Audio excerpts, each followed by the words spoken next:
parce que je le dis ici et je le répète tous les jours. Je veux que vous le reteniez.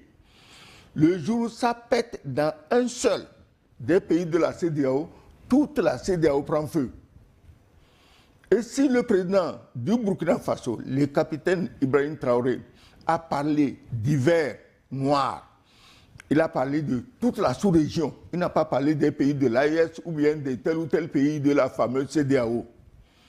Donc, ce que je déplore, c'est que devant ces faits flagrants, que personne ne dise mot, les pays accusés ne disent mot, l'Union africaine ne dise mot, la CEDEAO, n'en parlons pas, l'autre ne peut pas dire mot, parce que tout ce qu'on reproche à ces pays, c'est la CEDEAO qui sécrète ça, parce qu'elle est sous ordre.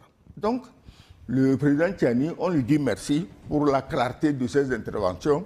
Nous attendons que les gens, en dehors de l'homme qui se lave avec les potions magiques pour faire la guerre à Tiani, bon, on attend que d'autres sortent aussi pour dire que Tiani a menti. Parce que s'il dit Tiani a menti, il faut qu'il prouve qu'on a menti. Tiani a parlé. Et puis, Gilles, tu n'es pas surpris qu'un général ait une telle mémoire, une mémoire d'éléphant.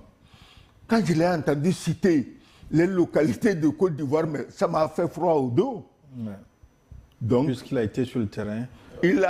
Justement, c'est un homme de terrain.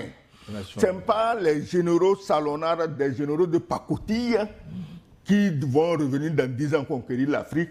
Et quand ils finissent de vomir ces saletés, on leur déroule le tapis rouge dans certains pays africains parce qu'ils sont fiers que la France revienne les coloniser. Alors, parce